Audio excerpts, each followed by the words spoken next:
Very good. Hello, Viking fans, and welcome to this instalment of Creating Cabin Fever. Guess whose intro is that? My friends today, Rebecca's, the Vi Queen herself. I will be taking over today and just interviewing, Rebecca Cappuccini. Tell me a little bit about yourself, please. I have so much to say. The reason this interview is happening is because every time I have an interview with someone who doesn't know me so well, they're like, I'd love to see you getting interviewed. And I was like, well, I do have this friend who's really good at interviewing me on the hop, and she's actually a journalist. So it might be interesting to turn the tables. And I mean, this whole moment in time is basically a bizarro sphere. So why not just cash in on that, I guess, to a point and see where we land? Fabulous, fabulous. Now, just as I really don't know how to introduce you to your own fandom. Like, this is Rebecca. She does Viking promotions, obviously. This plot twist is just getting me a little bit thrown, Rebecca. Your challenges are getting better and better every year. I swear. But okay, so as somebody who knows you, as somebody who knows where your value lies, I would really like to kind of highlight to your fans and to your listeners the evolution of Rebecca, who is now known as the Vi Queen. So would you be able to tell me where you started even 10 years ago or more at this stage, and then where do you think you are now? Okay, so it was a really strange time in my life. I had just lost my job in a call center. I worked in call centers for years quite successfully. I was a manager, I was in HR, and then I did really well in sales. But the call center closed down, and I was kind of left with nothing because I just left one call center that was about to shut down that would have given me a massive redundancy package in order to go to another call center where I had none of those things on a 6 month contract. And that call center didn't work out. The other call center, everyone got their massive redundancies, and I ended up jobless and just going, why did I do that? But with that U-turn in life, I ended up meeting a man called Alex Jones. I'd been managing his radio station. I had an online radio station for a while called Radio Init, and I was the manager and I had my own show. Similar enough to this, there was a webcam and all I did was play Irish music, but that was like almost 11, 12 years ago. Okay. And Alex was like, well, look, I'm kind of understaffed at the moment. I can't pay you, but maybe you'd like to help out with rubies. And I was like, what? So I remember I was just about to go home for my first Christmas to go see my parents in France. I hadn't gone home to France in years for Christmas. I usually spent it with my granny and my granddad and my auntie. And I was just on my way back and I was like, you know what, yeah, we'll try it out and we'll see where we go. So I started working for Ruby Music. When I was there was Chimpanzee was on the label, a host of bands, and actually King Kong Company were using the rehearsal space because it was a rehearsal space, it was a recording studio, it was all those things. And I remember hearing King Kong Company doing their rehearsals going, those lads are going to be massive. And it turns out I was right. So I worked for Alex. Shock. I worked for Alex for about 11 months until life took a few funny turns and I stopped doing that. And then I was still doing gigs in Murphy's. While I was working for Alex, actually, there was this really cool thing that we did that very few people either remember or talk about, but we worked with the Arts Council to bring Waterford an all-day live music event in Red Square. And on that day, I think we showcased 15 Irish acts on a stage in the middle of Red Square, okay? So that was incredible to be working with the Arts Council and be able to show that variety of music in a day space was just incredible. It was a great honor that Connor had asked me to help out on that project and I loved it. And that was called Waterford Loves Live Music. I actually found a few badges from that day in one of my memory boxes. The house is just full of them. And I was like, that was amazing. And then after that, I started doing gigs in Murphy's on the Quay before it closed down. So Joe Barrick was like, look, I could use a hand. Do you want to put on some music? And then I did that for about another year and a half. And then I took a massive break from the music industry. I just kind of went on to be a wife and a mom. And yeah, that was where it was at. So then Eddie came along and he was like, the other drummers. It's always drummers get me into these weird scenarios. Like, just watch out for drummers. They are not like, you know. They're not right. All of these crazy ideas. Yeah. Run with them. So Eddie was like, I'd love you to join Viking. And then Eddie's life took a few turns and he was just kind of wanting to do his own thing. So he just gave me Viking. And that was in February. And then March happened. So as you know, because you were massive instrumental help on Steak and DJ Day, like I don't actually think I would have even slightly pulled that day off if it wasn't for you. But so Steak and DJ Day was planned for March 14th. March 12th, the whole country got a lockdown announcement. I cried for 3 days. And then I started doing interviews by accident. And here we are. And here we are doing a reverse interview. I remember that March day when you told me everything is just going to be cancelled because we effectively have to. I remember just not being able to be there for you and just eating myself alive. But seeing you nearly needed that kick. Seeing you grow so much from that experience and from that moment, I nearly feel like it was just necessary for you to get that massive push. You really were thrown onto the ground. Just to see you like emerge like a phoenix out of the ash, like it is just so amazing to see that happen and just to see you evolve as well. Now that we had a little look at the past, what do you have in plan for the future? What would you like happening? Well, I don't think I ever expected I'd be a music journalist for starters, like, because that's effectively what I am. I definitely didn't think I'd ever be a published journalist. So that's just, yeah, that's cool. The dream. I don't have as much time as I possibly need to devote to the magazine right now. So I'm kind of taking a break from that. That's agreed upon. Like, so we were just like, because I went last week, I said, oh, you know, I'll just slow things down. My mom sent me a message and she was like, you know, Rebecca, people are really missing Creative Cabin Fever. And I was like, no, Rachel, you're really missing Creative Cabin Fever. And that's really sweet, but I don't think they are. And then out of the blue, loads of people started asking me for interviews. So I wasn't reaching out anymore. They were coming to me. So I was like, okay, Lockdown 2 definitely needs me in the helm to be doing these interviews, because whatever it is about them, I always thought they were very cathartic to me, but it turns out they really help people, because people don't have content right now and they're mad to push their music, but you have to be more inventive and creative in how you do that. And it's also allowing networking to happen. So every time I meet someone, it's someone from a different place to Waterford most of the time. Like, I've tried to keep it local, but then it just hasn't happened that way. And there's just so much to be shown. So there's kind of a few ideas that I'm running with at the moment, nothing that I want to divulge right now, but yeah, there's big plans afoot, and it's just, like, I don't know how any of this happened. Like, I'm constantly pinching myself. Like I'm by curious levels of I'm so confused all of the time. You know, it's kind of, I don't know, because here's a company, do something with it, and then I was getting a lot of hate online. Like, a lot of people might not know about that, but I was getting horrific messages and a load of people commenting on how all I did was take selfies in t-shirts to promote something that wasn't even there anymore. And I was like, guys, I am a single mother in a lockdown situation with a phone. Did you want me to go back on all the old stock footage of gigs that I really, really miss and cry my eyes out while I post about them? Or did you want me to try and help bands in an effective, original manner? Because every time I buy a t-shirt, this is the other thing, I do get t-shirts sent for free and I'm very grateful, but most of the captivities were purchased. I put enough money each week to support 3 Irish bands. Like, I'm not a millionaire. Again, single mother.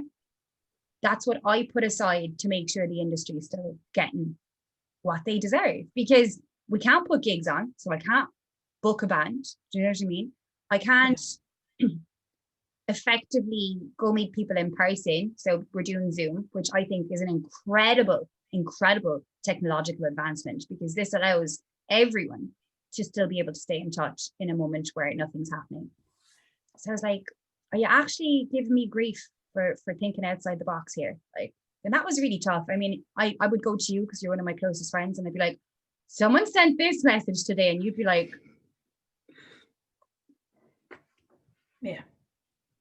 So it's just been very challenging. And then getting over all those things as well, because I never, ever in my wildest dreams thought I'd be in the limelight. That was not the plan. The plan is I'm happy to be crew in the background. Like, I'm happy for everyone to know about the gigs, and I'm happy to be part of the gigs. That's where my excitement lies, is watching bands truly explode on a stage. And I've picked the bands to go together because I know they're going to work best. And somehow I've managed to wrangle a load of people to come in and see the gig and enjoy it with me.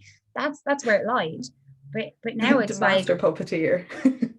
Yeah, you know, I'll do a beautiful back drop, you know, like it'll be all like the Christmas gig in Electric Avenue, for instance. Like, that was amazing. Like there was no stage there till I went, can we build a stage? And then there was a stage. I will never forget that. Oh, that was brilliant. And then I had to borrow Christmas decorations left, right, and center because I wasn't able to afford to buy them. And what would I do with them afterwards? You know, so then the whole thing was decorated in Christmas decorations, and we got to do an incredible thing for Buscade. And that was amazing, you know? And then with the garden, same thing. I didn't think I'd be getting up at 8 o'clock that morning to build a pallet stage. Who'd trust me with a drill, now? Anna? How many stages have you built in Waterford? Spill. 2 and counting. Do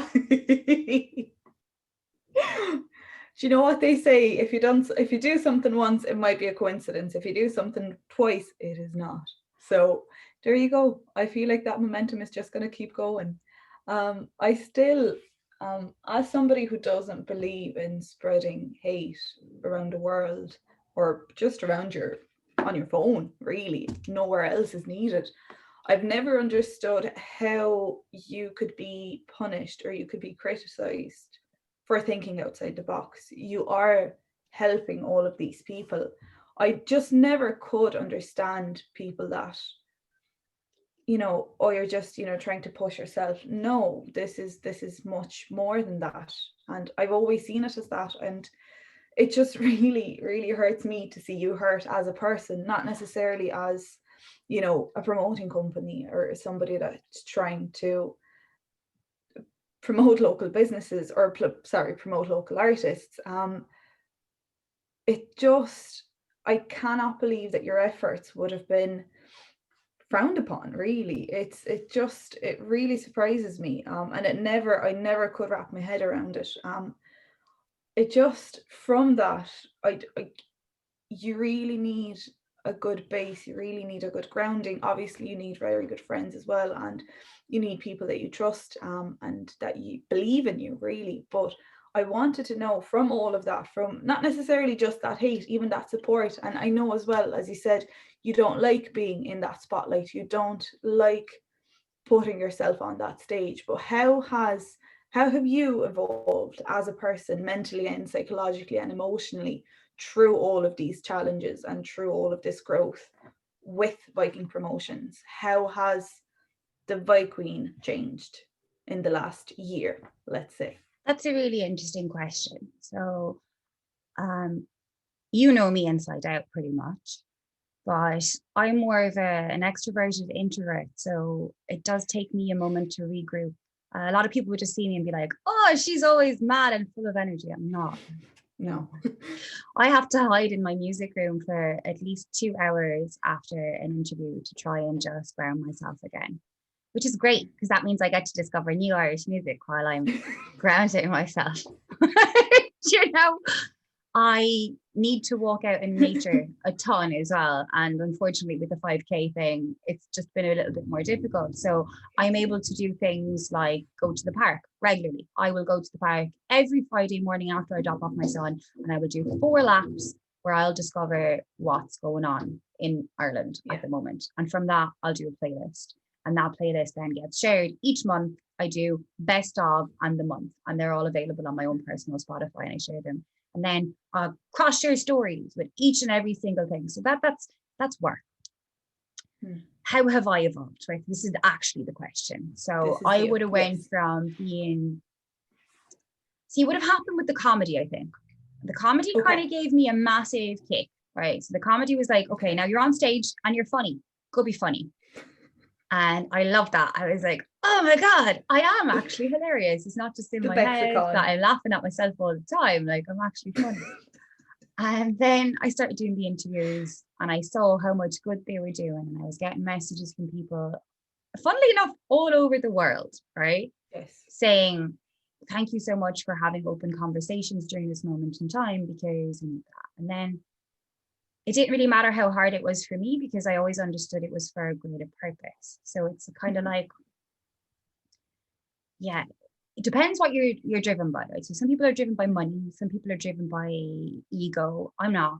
Those things, they're there, but they're not my important thing. My important thing is helping others, or showing others, or just even like, you'll walk through town with me like the whole time and you'll see how I am on a daily, like, so like if it's someone's birthday, I'll scream at them happy birthday in the middle of town.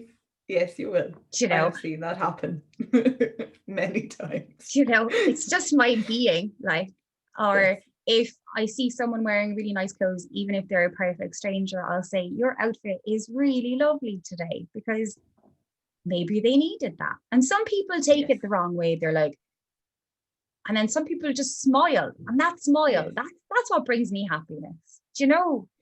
Yes. So I think it just became a bigger thing than me interviewing people. It was more to do with the people that I'm interviewing. And I think it always was. So I don't think I've changed too much. Just the manner in which I do things maybe has. Okay, that makes a lot of sense. You always had a really good base anyway. So I'm glad to see that you're building on that base, rather than, you know, letting certain things like your just your status that's growing all the time just kind of get the best of you. You're not the kind of person anyway. Like, I feel you're squiggling around in your chair there just listening to that. I felt really uncomfortable. Like last week, I did an interview with a guy and he was like, well, you know, you're an influencer. I was like, I'm not.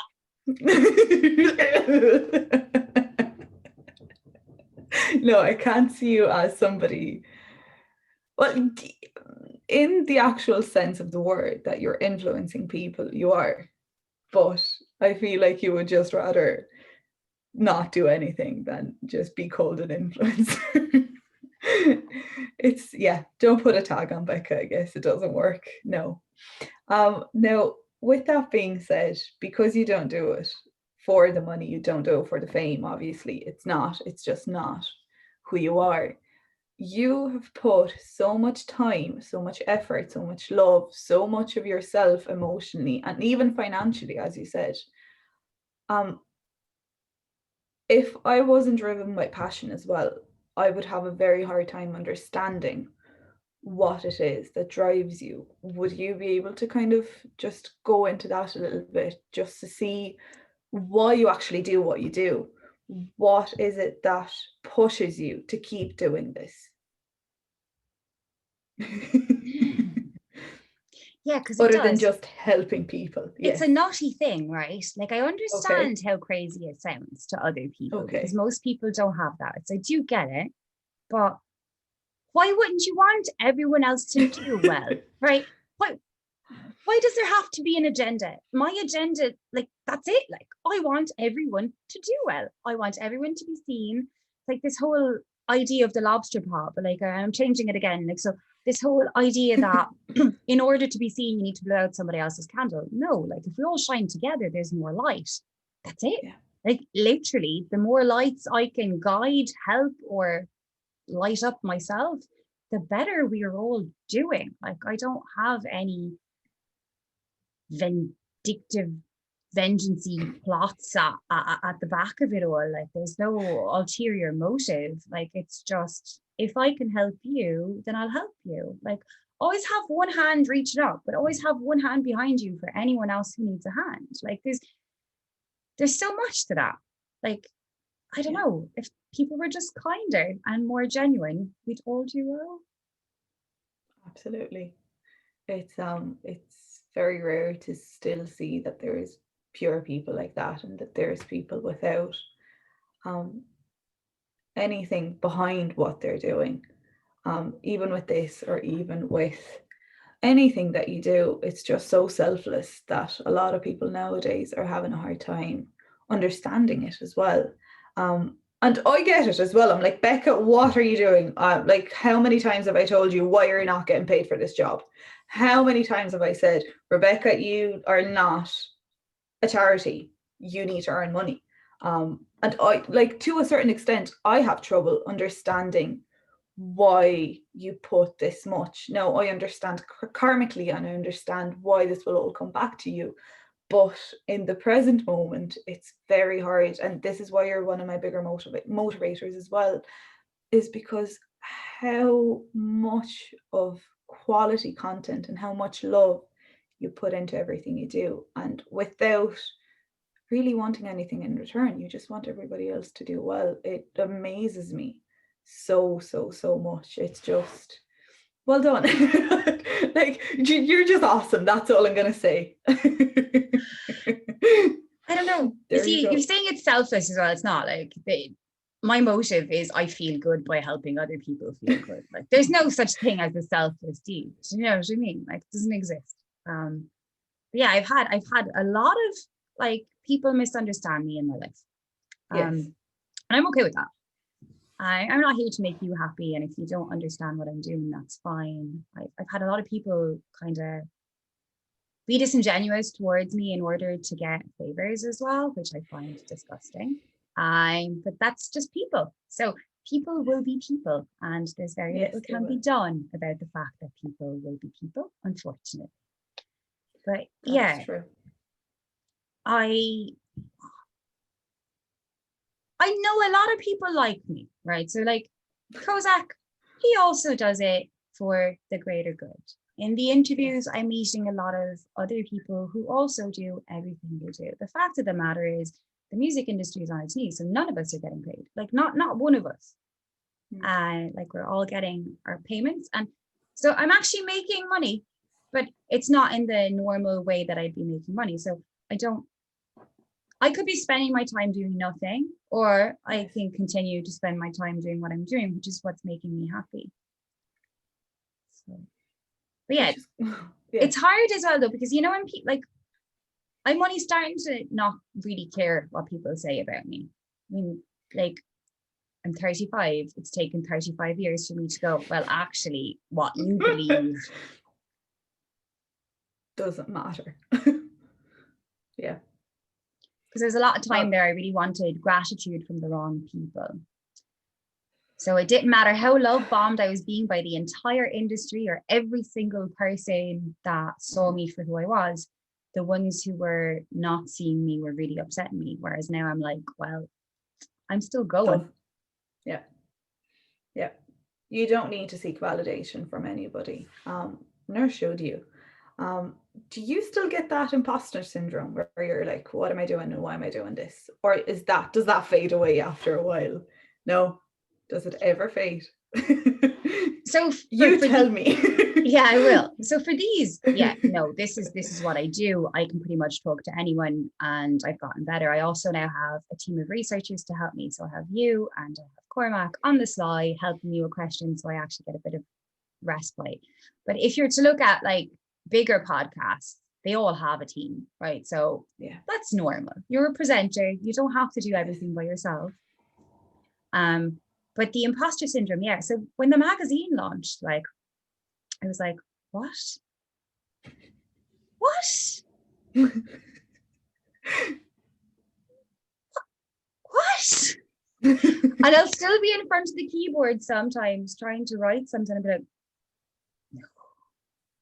no, this isn't me. You can't write. What do you know about music? Turns out I know a lot about music and I can write.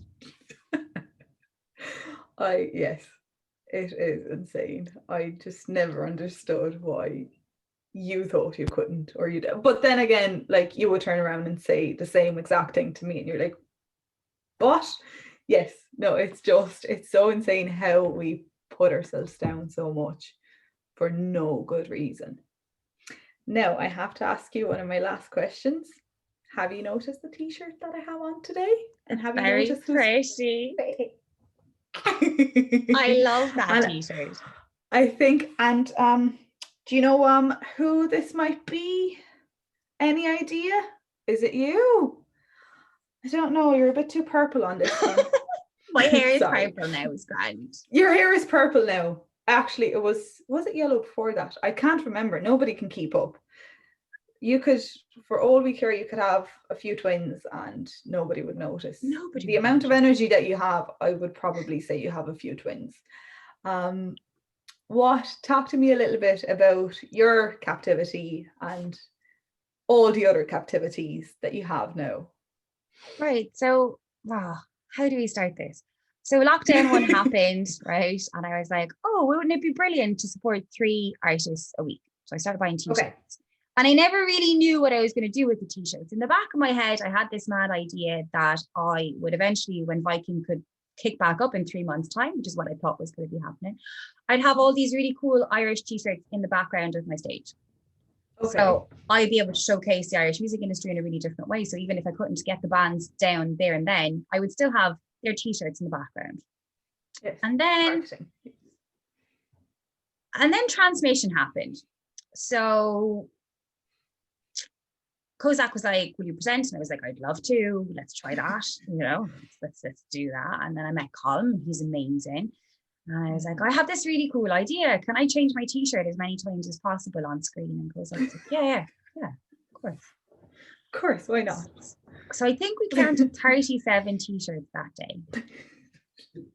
So every time I was on screen, there's a different t-shirt. And I was like, well, it's not the same thing as putting them in the background of a stage, but it's still showcasing the Irish music industry all of the time. And I kind of then started seeing myself a bit as a billboard for the Irish music industry, which I'm kind of proud of. I'm okay with that, And I stopped buying them for so I went for 6 months buying 3 every week. And then it changed to maybe sometimes I'd buy vinyl or tapes and hats or not t-shirts all the time because I really didn't know what I'm going to do with them all.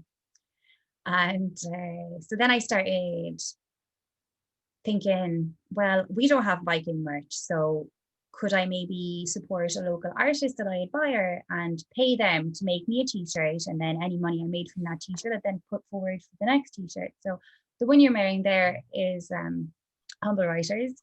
He's the same guy that painted the front of my house. So my other friend Anna, for my birthday, got me a Waterford walls. So the front of my house is this magical, my kid calls it the flower monster, but it's a Waterford walls, and it's basically a mandala, and the man who created the first captivity did that. When I went to him, I didn't say, Mark, can you put my face on a t-shirt? That is not what happened, because a lot of people are like, oh my God, who does she think she is? Yeah, she thinks she's the Viking Queen. She's right. But she is. Yeah.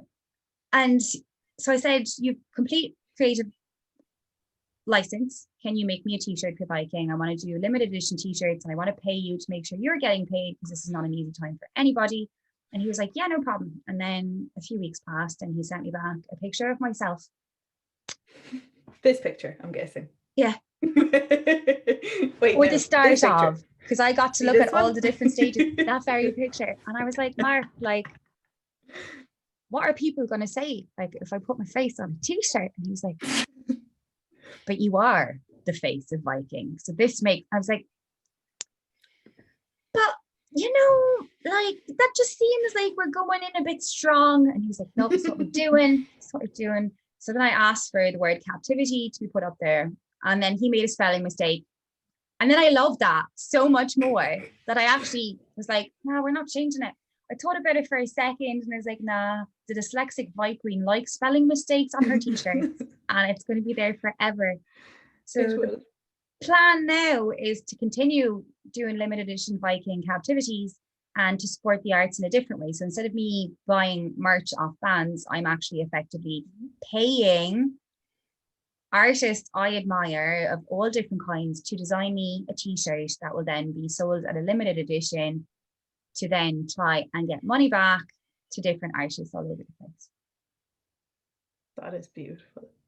Now, is there any word of any more coming anytime soon? Yes. So I have Old Era from Donegal Massive. So my love of Donegal Okay. is no secret. We might talk about that because it's cool. He designs these incredible postcards, and he did this postcard for Transmission, which is just unbelievable. Actually, give me a second. I'll see if I can pull it down. I was like, okay, this is a cool idea. This is a great idea. I'm getting great background. Sorry, it's my stomach. Okay. So when you're doing something like an online music festival, you have to really think outside of the box, and that's why I'm handy to have around, right? But not that I will ever be doing one of those, but you know, any weird quirky idea where you need to push the boat a bit. Yes. I want to just say, right, so Stephen Crane is a genius, and I reached out to him a week before Transmission with this lunacy of an idea. Okay.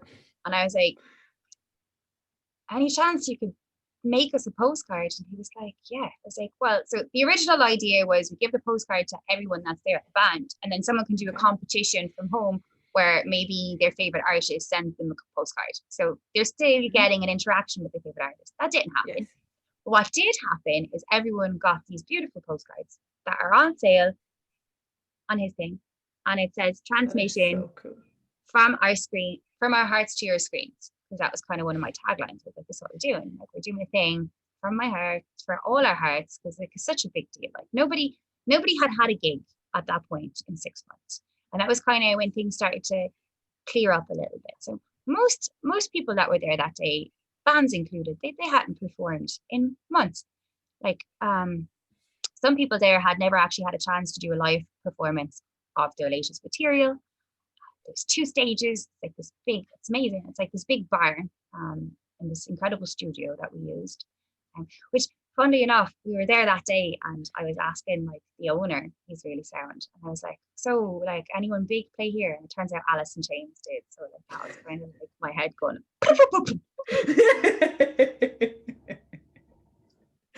Oh my God. So Stephen Crane. And you stay humble after that. Cool. No big deal. All right, it's fine. Yes. So Stephen made those postcards with a week to spare, and I was like, "You're amazing." And he also did the Blackbird and Crow video for Moon Rabbit, and it's just beautiful. Yes. And he helps a lot with their live streams, and he's just a force of nature, that man. So I was like, "Will you do me a Viking one?" So I don't know what he's going to do, but he's definitely going to do one. Ooh, I know. And then there's a few Waterford heads as well that I've kind of been like, "Hey, do you want to do one?" And they were like, "Yes." And I was like, "What? What? You okay? Yeah, you can do one. Like, it's totally cool." So I think I'm gonna do one maybe every 3 months or something, and we'll see where we go. Maybe that will grow. I really want them to do well, but not for me, because I really want to be able to keep paying people. I can't just keep like throwing money at people. Yeah, you know. I wish I could, but like I don't know how much longer that's going to be possible. So I have to upgrade my system and stuff like that so I can continue doing the show and I can work on different projects. And I'm just a bit like, ooh. Yes, it's a little kick in the wallet. It does burn a hole, doesn't it? It does, yeah. Unfortunately, like I have to say, I'm really lucky I have incredible friends. Like for instance, you gave me my first microphone, so I had the Yeti, and so Keanu kind of broke it. But time to upgrade.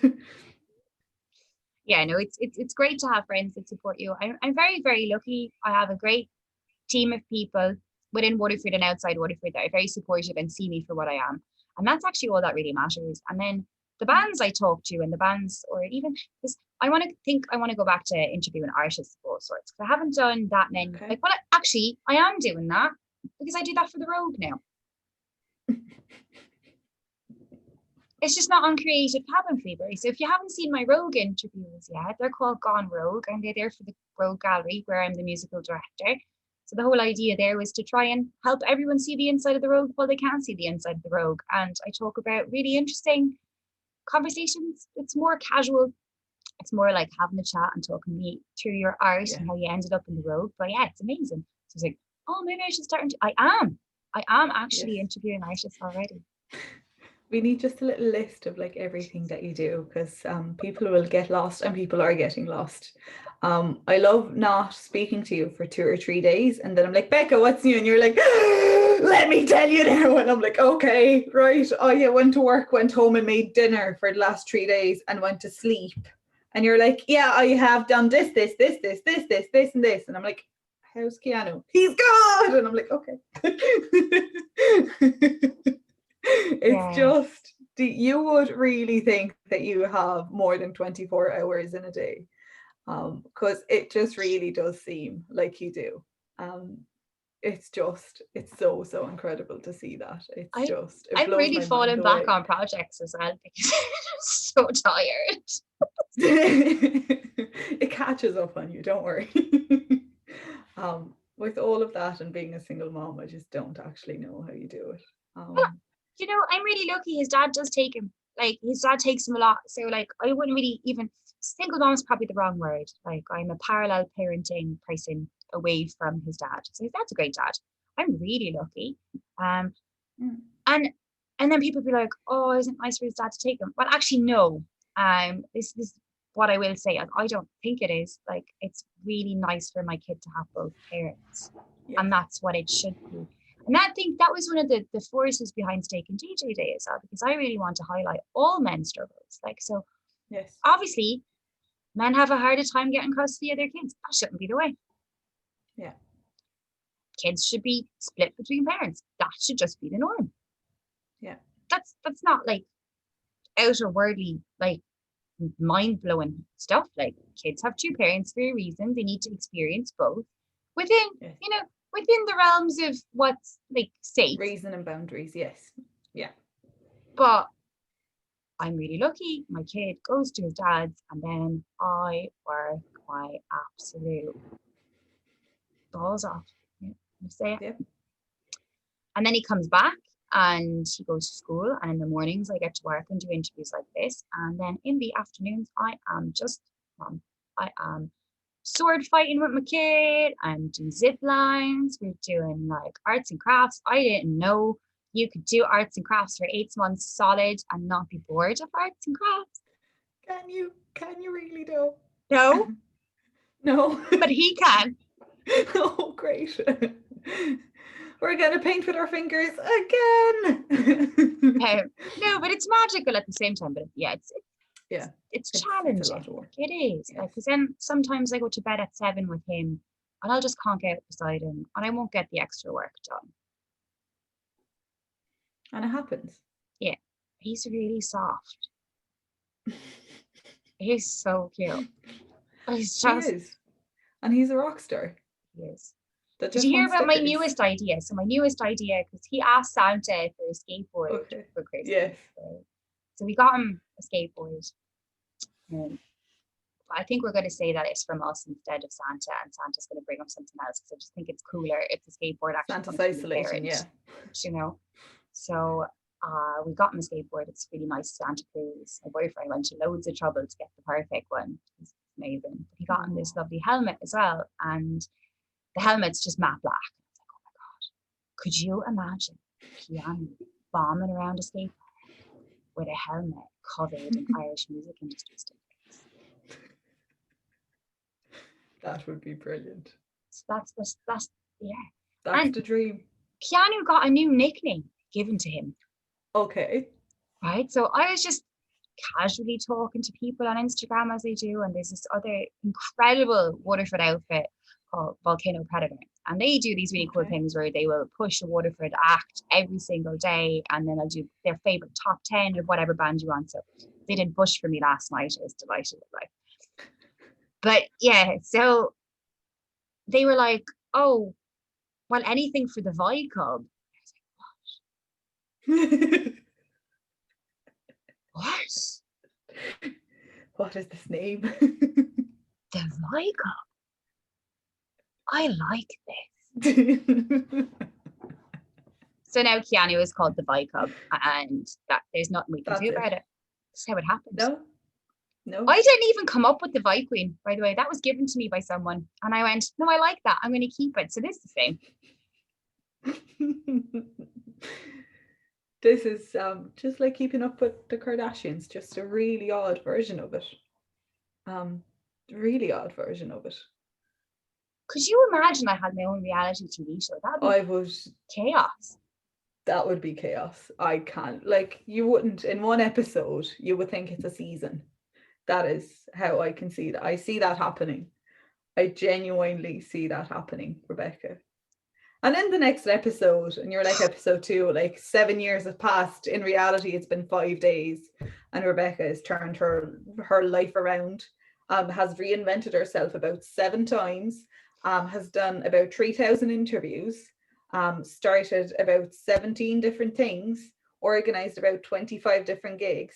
And now to episode 3, and you're like, what do I do with my life? That is how that would look.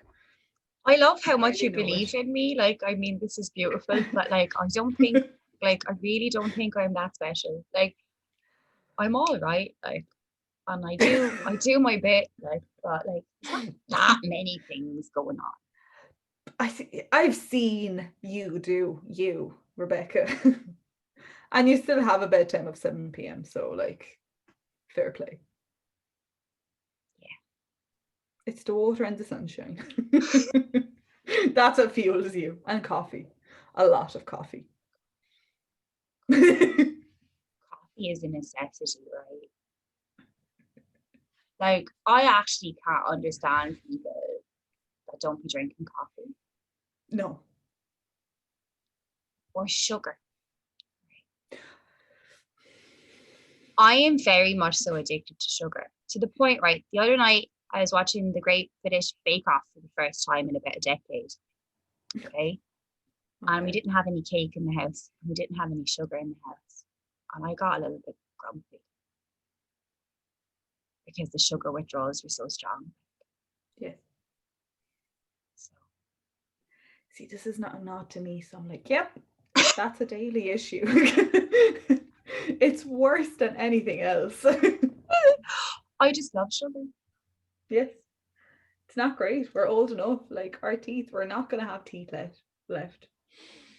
But yeah, I think that's really it.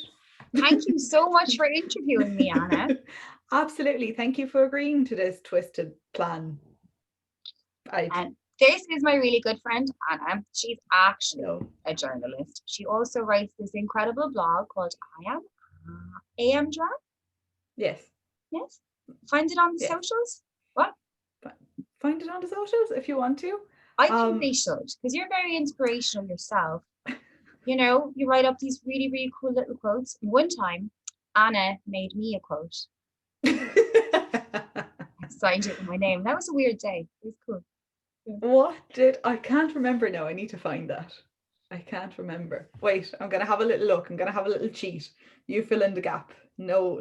But she does all these really cool things, and she writes poetry, and she's just really inspirational. And for all the local businesses that I don't have time to support anymore, she's jumping on that now, telling everyone where to go for their things. I think that's amazing, because I would have started off as a food blogger as well, kind of in between the musical break there.